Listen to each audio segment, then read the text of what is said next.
¡Viva el socialismo! ¡Viva la revolución bolivariana!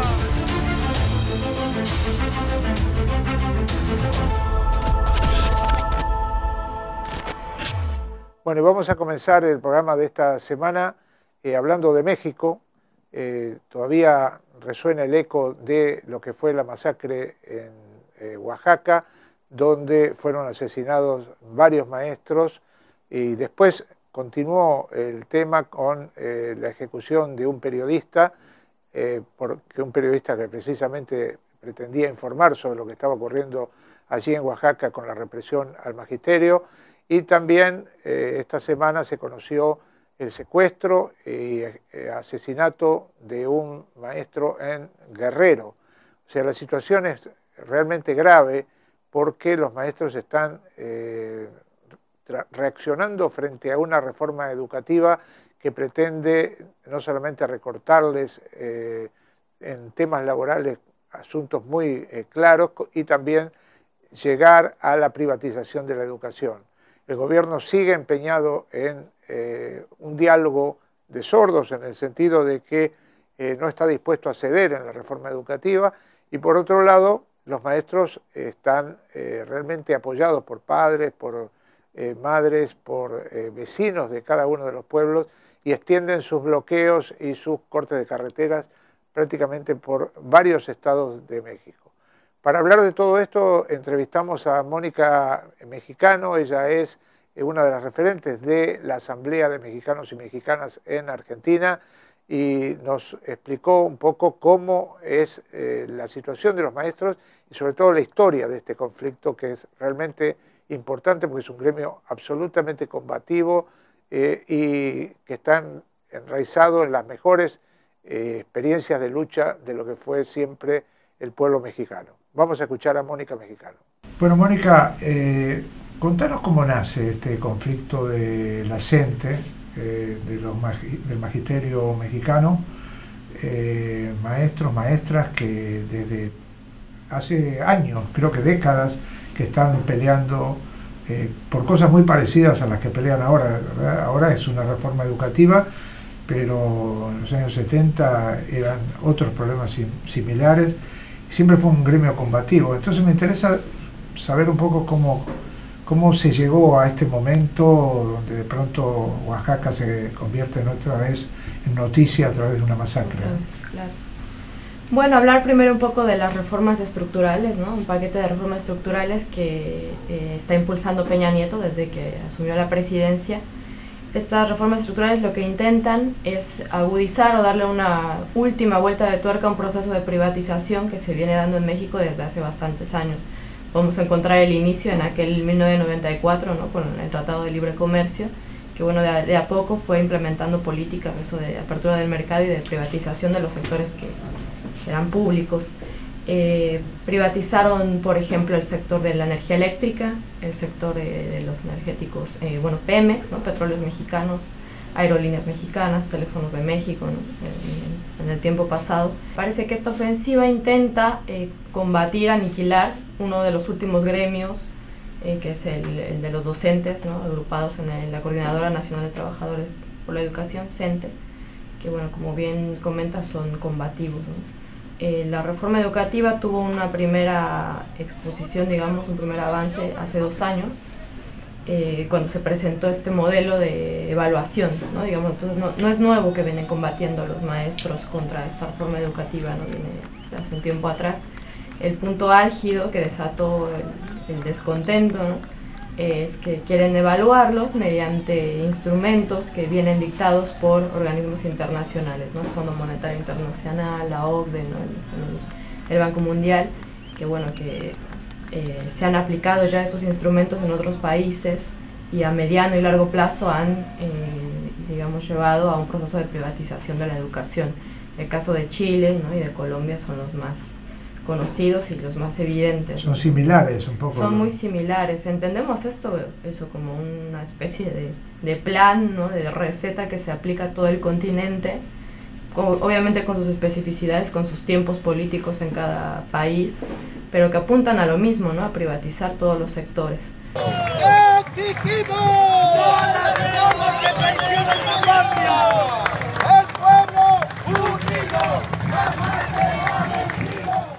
bueno, los maestros entienden que esta evaluación no tiene un sentido, porque en realidad no están evaluando la realidad de las condiciones en las que ellos dan clase, ¿no? No es lo mismo la educación que puede transmitir un maestro de la ciudad a la que transmite un maestro que está en la sierra, ¿no? Hay que recordar también que la coordinadora tiene su base social más grande en el sureste de México, es decir, Guerrero, Oaxaca, Chiapas, ¿no? Michoacán, un par de estados más por ahí. Estas son zonas donde la mayoría de los grupos indígenas están, digamos, agrupados ahí, acuerpados ahí en esta región, comunidades campesinas, ¿no? Que lamentablemente el Estado las ha marginado y las tiene en una condición de extrema pobreza, ¿no?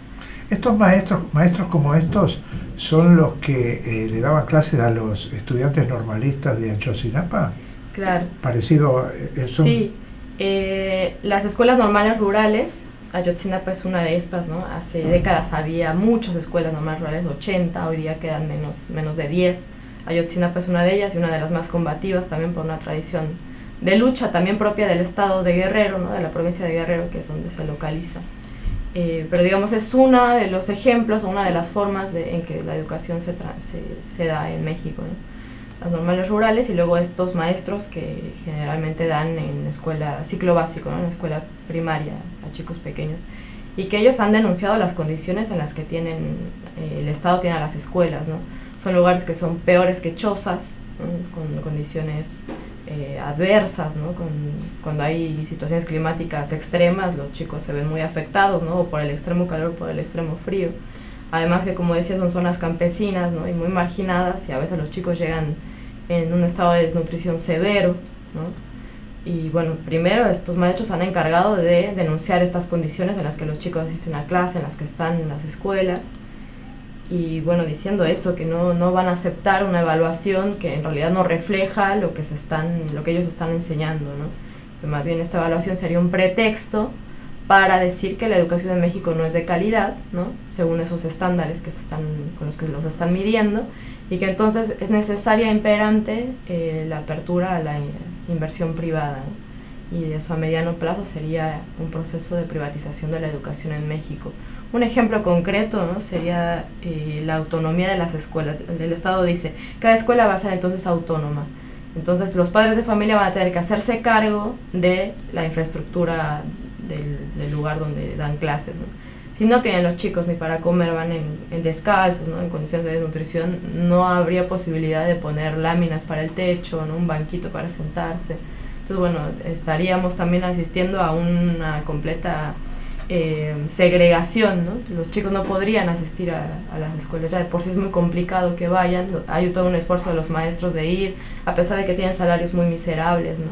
Los maestros tienen que caminar muchísimo, tienen que poner como mucho esfuerzo para poder seguir dando clase, pero bueno, es parte también de su conciencia social, ¿no? De su militancia como maestros, y de acompañar también los procesos sociales que se van generando en estas comunidades, ¿no? La figura del maestro rural en México es fundamental. Por ejemplo, ahí en Ayotzinapa, ¿no? Ellos estaban formándose para ser profesores rurales, y eso, en las poblaciones donde ellos dan clase, esa figura es esencial para poder pensar la organicidad de la sociedad ahí. Y eso hace también que, por ejemplo, frente a este conflicto, padres, madres y toda la sociedad se vuelve también a apoyarlos, ¿verdad? Es un ida y vuelta esto. Sí, justamente en las movilizaciones que convocó la CENTE, sobre todo en el momento en que pasó la masacre de Nochistlán, 19 y 20 de junio, no solamente eran los maestros y las maestras que estaban tomando la ruta, ¿no? Cortando las rutas, porque fueron muchas las que estaban cortadas, sino que a esta convocatoria se suma la población justo por ese papel esencial que tienen los maestros, ¿no? De organicidad, digamos, de poder organizar los procesos sociales y de solidaridad entre los pueblos, ¿no? De ahí.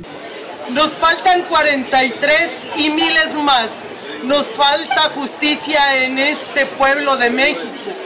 Y hago un llamado a la población para que no nos agarren uno a uno.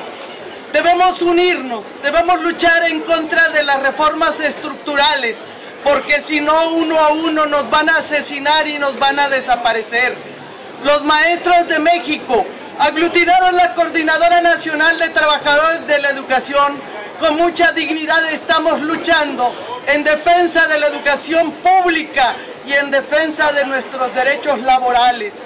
México debe unirse en contra de la privatización de la salud, en contra de las reformas estructurales que dañan al pueblo, donde el patrón puede despedir a la hora que se le antoja sin ninguna responsabilidad, en contra de la reforma educativa, porque quieren quitarnos la educación pública, regresar la rueda de la historia a la época de Porfirio Díaz, es decir, una dictadura del siglo XXI. Entonces los maestros convocan y van comerciantes, van padres de familia, van alumnos. De hecho, la mayoría de los 13 asesinados en estos 2 días de masacre no fueron maestros, fueron gente solidaria que estaba cercana a las movilizaciones, ¿no? Ahora, frente a esto, vino la masacre, ¿verdad? Hay algo en México ligado siempre por parte del poder a intentar resolver los conflictos masacrando a los que protestan. Lo vimos en Ayotzinapa, ahora se repite en Nochtitlán y el gobierno sigue amenazando con que va a repetir si no se levantan los bloqueos de carretera. Por otro lado, no hay posibilidad de diálogo real, porque cuando se sientan en la mesa, tanto el secretario de Gobernación, Osorio Chong, como el ministro de Educación, Nuño, dicen podemos discutir todo menos de la reforma educativa. Entonces, ¿cuál es la salida frente a un gobierno que se encierra en un discurso autoritario solamente? Claro, autoritario es la palabra, ¿no? Estamos muy preocupados por esa situación porque no vemos posibilidad de que se resuelva, ¿no? Como bien dices, Osorio Chong dijo que no se va a discutir la reforma educativa, que eso es algo que digamos que ya está y que ni siquiera se va a abrir un espacio para su discusión, y que tampoco se va a discutir la libertad de los referentes que están detenidos y que en el contexto de este conflicto son presos políticos, ¿no? Es evidente que hay son varios, presos políticos. ¿No? Son más de 20 los que están detenidos. Meses atrás comenzaron las detenciones. Además que hay una persecución y hostigamiento, no solamente a los referentes, sino a toda la base del magisterio.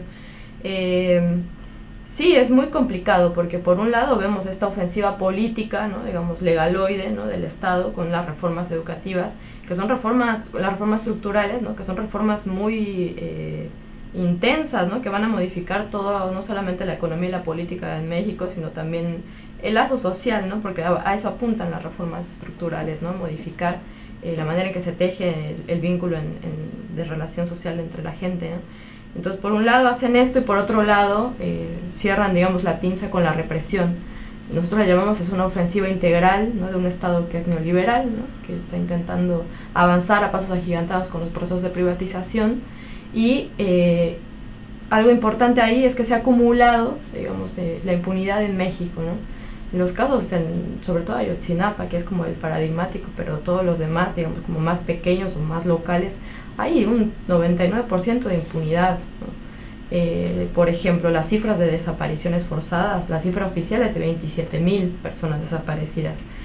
Gente que ha denunciado, ¿no? Que ha podido denunciar, pero las organizaciones de derechos humanos dicen por lo menos hay que triplicar esta cifra por la cantidad de gente que no denuncia porque sabe de esta dimensión de la impunidad en México, ¿no? Que si vos vas y denuncias, lo más seguro es que te asesinen, como han asesinado a muchos luchadores sociales, a familiares de desaparecidos, asesinados que se han acercado a denunciar. Entonces, en este marco de impunidad es que actúa la Policía Federal. Ya ni siquiera tienen que mandar a un comando encapuchado, tipo una patota, ¿no? O paramilitares, sino que ya abiertamente es el uso de la fuerza militar o los policías con el uso de armas largas, ¿no? De armas cortas, de gas lacrimógeno, disparando directamente contra los manifestantes.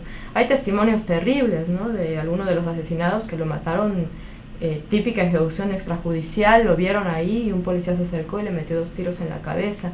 Entonces, digamos, cada vez es más también cínico, ¿no? El abuso, ¿no? de este poder, de este terror estatal. Y que bueno, que no nos queda duda que se trata eso de una política de terrorismo de Estado con una lógica genocida, ¿no? Porque lo que intentan es romper el lazo social mediante el aniquilamiento físico de los pobladores, de los luchadores sociales. Y nosotros creemos que sí, que justamente al estilo de la doctrina del shock, ¿no? Mediante este golpe, mediante el terror, desmovilizar a la gente, a la población, para que no pueda organizarse y resistir. La sorpresa es esa, ¿no? Que a pesar de todo el horror que se vive en México, que en alguna otra ocasión lo hemos mencionado, lo podemos platicar, como todo el tema de la increíble cantidad de violaciones a los derechos humanos, los asesinados, ¿no? El tema del narcoestado, ¿no? De cómo actúan en paralelo. A pesar de todo este terror, la gente se rearma, se organiza y sigue resistiendo, ¿no? Nuestro rechazo total a la reforma educativa. ¡Ni un paso atrás!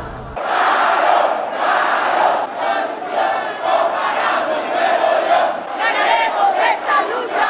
¡Cueste lo que cueste! La reforma va a caer. ¡Ya volvimos a salir! ¡El maestro está en la lucha!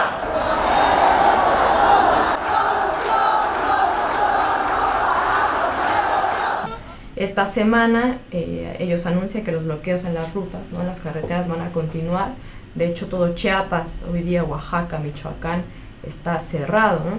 La gran mentira que dice el Estado ahora es que no hay suministro de alimento, ¿no? Y que entonces por eso es imperante y necesario la intervención incluso del ejército para abrir los caminos y poder llevar el alimento a quienes más lo necesitan. Es toda una mentira, porque además Oaxaca, que es tan rico en producción de todo, ¿no? De comida, o sea, no hay posibilidad de creer que hay un desabasto. Además de que, bueno, se ha documentado con fotografías y videos que los supermercados están llenos, los mercados están llenos, o sea, es una mentira tremenda, ¿no? Que quieren instalar para poder justificar la represión. ¿Cuál es la clave para que, si bien se dan estos conflictos y hay respuesta popular bastante importante en la zona donde se localiza el conflicto, la clave para que finalmente todo México no se levante? Digo, ¿qué pasa? O sea, hemos pasado por el 94 los zapatistas, después, bueno, hubo vino también toda la pelea por el aeropuerto en la zona de Atenco. También parecía que ahí había una solidaridad muy fuerte en el resto de los estados. Después vino Ayotzinapa, que fue muy fuerte también, y ahora Oaxaca. Pero ¿qué pasa que nunca se pueden encadenar todas estas luchas para de alguna manera enfrentar a este sistema que evidentemente ahora es un narcoestado, pero siempre ha sido un estado violento contra los reclamos de la gente, ¿no? ¿Qué es lo que falla en la izquierda popular? Digo, por ahí te estoy preguntando la pregunta del millón, pero ¿qué intuición tenés vos de cuáles serían las cosas que están fallando para que esto no se convierta en un movimiento de peso nacional, digo? Sí, es una pregunta complicada, ¿no? Yo la verdad de intuición pienso que tiene que ver mucho con el terror, ¿no? Con esta lógica, ¿no? Del terrorismo de Estado, que justo es lo que intenta, ¿no? Meter el miedo en las poblaciones, sobre todo en las poblaciones que quizás son más pegadas a la ciudad, ¿no? Porque es muy diferente, ¿no? La organización social en las ciudades a la organización social de lo rural, ¿no? Nosotros creemos que la punta de lanza del movimiento social está en las luchas indígenas, ¿no? Por la defensa de la tierra, como toda esta cosmovisión que ellas y ellos tienen del contacto, ¿no? Que tienen con la tierra, les posibilita una defensa como más arrojada, ¿no? En el sentido de que para ellos es defender algo que es muy propio, ¿no? Y que en ese sentido esa identidad con el territorio no la tenemos tanto en la ciudad, ¿no? Entonces por ahí podría ser esto una dificultad de poder pensar en que las diferentes luchas o las diferentes regiones quizá puedan sumarse, ¿no? Lo que vemos en México es un descontento generalizado, ¿no? De la población, eso, ante las violaciones a los derechos humanos, ¿no? Ante la violencia económica, ante la miseria en la que están hundidas las muchísimas zonas, ¿no? Pero no es algo nuevo, tiene muchísimo tiempo eso, ¿no? Entonces la rabia se va acumulando, ¿no? Hay espacios, proyectos políticos de resistencia que llevan caminando bastante tiempo. El Ejército Zapatista de Liberación Nacional es el más conocido, pero hay otros, ¿no? En Guerrero, la Policía Comunitaria, ¿no? Recientemente en Michoacán, algunas de las autodefensas que empezaron a organizarse para enfrentar la violencia del crimen organizado, ¿no? Junto con el Estado, que es donde hacen ahí lo que nosotros hemos llamado narcoestado. Entonces, bueno, como que vemos muchas explosiones de resistencia, pero sí, en ese sentido tenés razón, son aisladas, ¿no? Hay una dificultad ahí de poder articularse, quizá como en un plan político, ¿no? Pero tiene que ver con eso, ¿no? Porque ante tanta violencia la gente no se organiza para pensar si queremos instaurar un gobierno socialista o si estamos peleando por la construcción de una comunidad autonómica. No hay una ideología la que los mueve, ¿no? En muchas experiencias lo que los motivó es la defensa de la propia vida, poder organizarse para garantizar que no los asesinen. No, eso pesa, evidentemente. ¡Ayotzinapa, Guerrero! ¡En pie de lucha! ¡Viva se los llevaron! ¡Vivos los queremos! ¡Viva se los llevaron! ¡Vivos los queremos! Son una bola de corruptos todos federales, municipales, estatales. No importa cuántos nos maten, no importa cuántos nos desaparezcan, vamos a seguir siendo lo que somos. Nosotros tenemos identidad. Que en México y particularmente en Guerrero se violan totalmente los derechos humanos.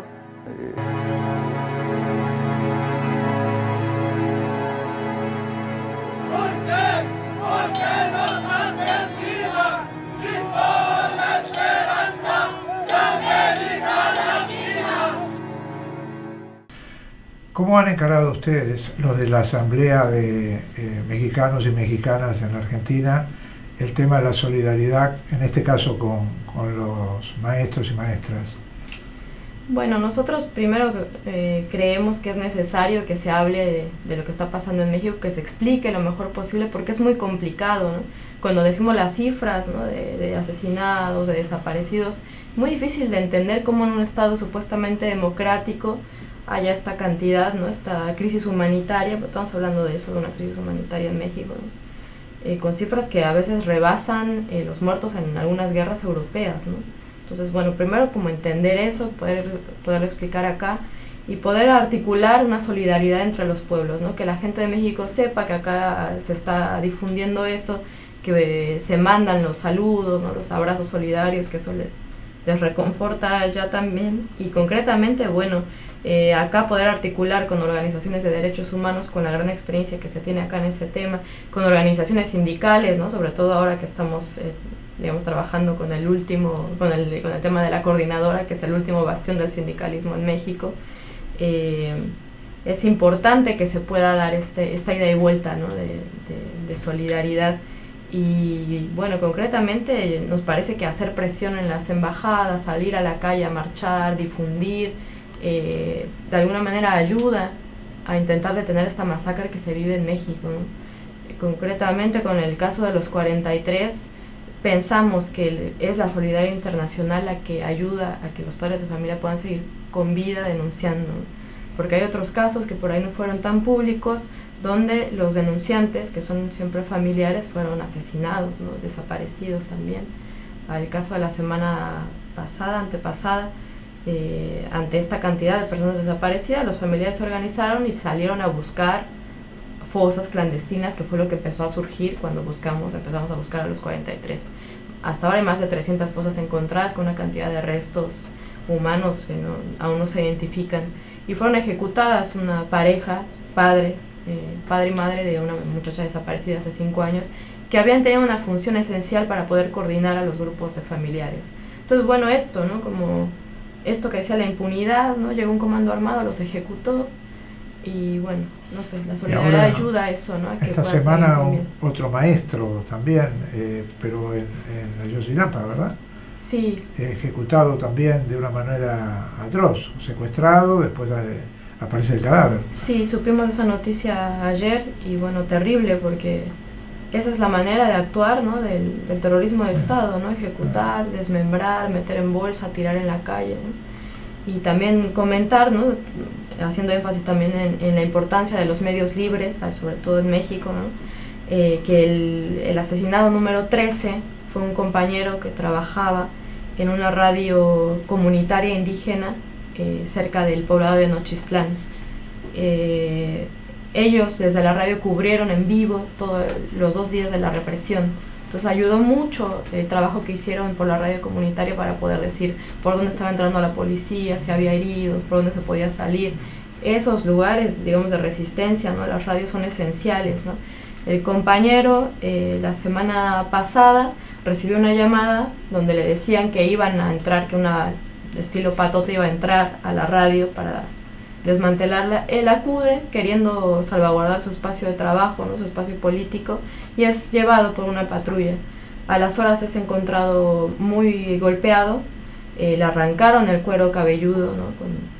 Le sacaron el pelo, y a las horas muere, ¿no? Entonces, bueno, fue asesinado por el Estado, se lo lleva una patrulla del municipio este donde lo desaparecieron, y bueno, es otro caso más de tortura y de ejecución extrajudicial.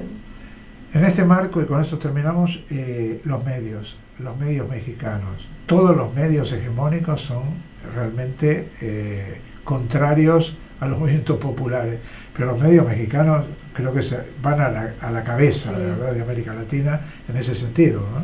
Sí, es espeluznante la criminalización de la protesta social, ¿no? Siempre han sido así, ¿no? Hay un pacto, digamos, específico, abierto, político, ¿no?, entre los medios de comunicación, las grandes cadenas televisivas y el Estado mexicano, ¿no?, donde decían qué se decía, qué no se decía. Cuando empezaron a aparecerle la cantidad de asesinados en la calle, ¿no?, con huellas de tortura, dijeron que bueno, que por ahí no se tendría que decir tanto eso para no generar terror. O sea, hay un cerco mediático impresionante en México, ¿no? Por eso también la defensa esto de las radios comunitarias y de los medios libres y de la solidaridad internacional, ¿no?, que podamos sacar esas noticias y poder transmitirlas acá para que se sepa, no se sabe nada. Vos sabés que en estos días, porque todo sucedió en estos días, nos acordábamos de lo que fueron los medios cuando aquí mataron a Maxi y a Darío, que los medios decían que había sido una pelea entre ellos, que estaban armados, porque allí también en Oaxaca decían que la policía estaba desarmada y se veían las imágenes de los policías tirando, y los medios, el gobierno lo decía, pero los medios avalaban el discurso del gobierno. Es increíble eso, ¿no? Bueno, en la última entrevista que tuvimos con el embajador en México, donde le acercamos el pronunciamiento firmado por más de 300 organizaciones condenando esta política de represión de terrorismo de Estado, decíamos, está muy documentado el uso de esto, de armas cortas, de armas largas, y el embajador no tenía conocimiento de estas fotografías. Entonces, bueno, nosotros amablemente le acercamos la foto para que pudiera enterarse de eso. O sea, es muy evidente que está documentado, o sea, no es como una idea nuestra, ¿no? Entonces, bueno, así está el gobierno de México, con un grado terrible de impunidad. Año 2016, presente lo tengo yo, se empezó a correr maestros por todita la nación, había marchas y plantones en pro de la educación. Esa plaza Subeldía era el punto de reunión de maestros inconformes por acá.